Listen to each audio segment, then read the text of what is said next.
Assalamualaikum warahmatullahi wabarakatuh. Saya Aina Syukria binti Sayuti ingin menyampaikan sebuah pidato.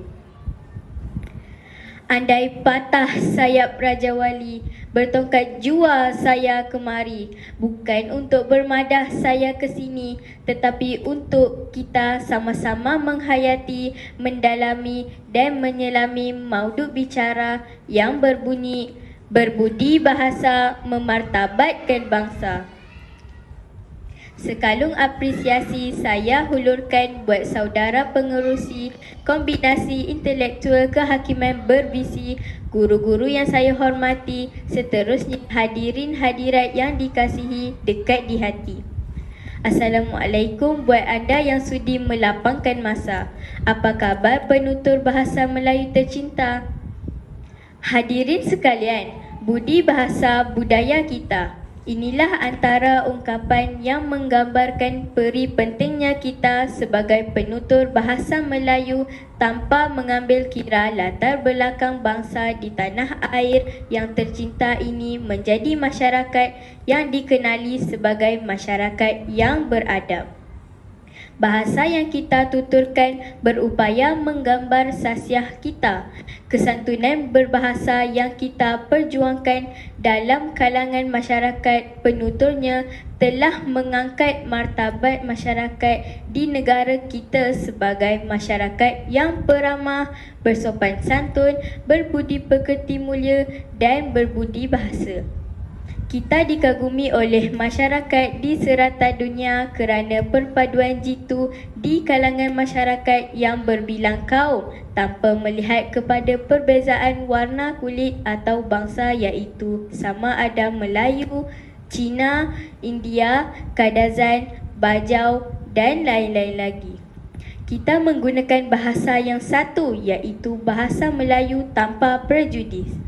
Bahasa Melayu berupaya menjadikan kita sebagai rakyat Malaysia yang mempunyai keistimewaan tersendiri, terutamanya kita diberi jolokan oleh masyarakat dunia sebagai masyarakat yang berbudi bahasa, ramah dan melayan tetamu dengan sopan santun. Pantun Melayu ada mengungkapkan pepatah yang berbunyi, yang kurik itu kundi, yang merah itu saga, yang baik itu budi, yang indah itu bahasa.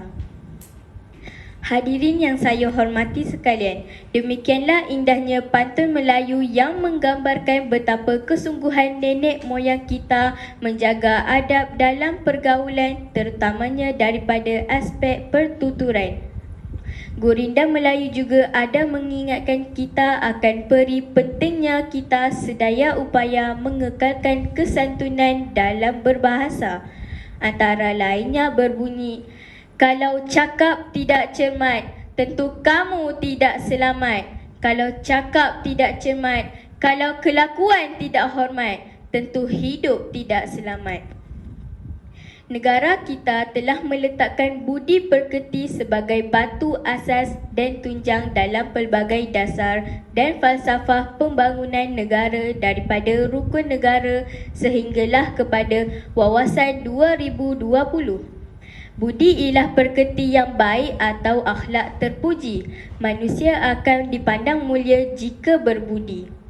Bangsa yang beradab dan umat yang bertamadun merupakan bangsa dan umat yang berbudi bahasa.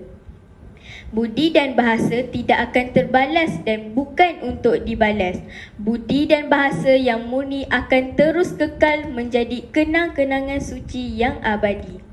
Budi bahasa menjadi tunjang utama kepada bangsa Malaysia yang berdaulat dan merdeka.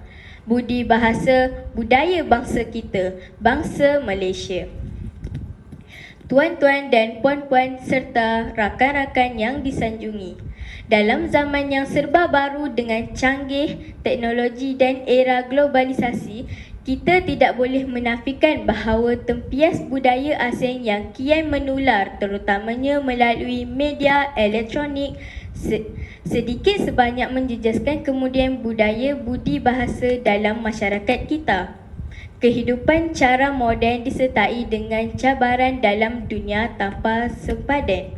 telah menghakis budaya tradisi yang bertata susila, bersopan santun dan hormat menghormati yang telah diamalkan turun-temurun.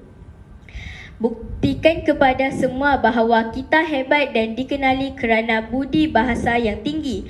Tuntunan untuk memikul tanggungjawab bersama-sama untuk menyemai amalan berbudi bahasa dalam jiwa anak-anak di setiap peringkat persekolahan demi memperkukuh peribadi dan jati diri selaras dengan prinsip kelima rukun negara iaitu kesopanan dan kesusilaan.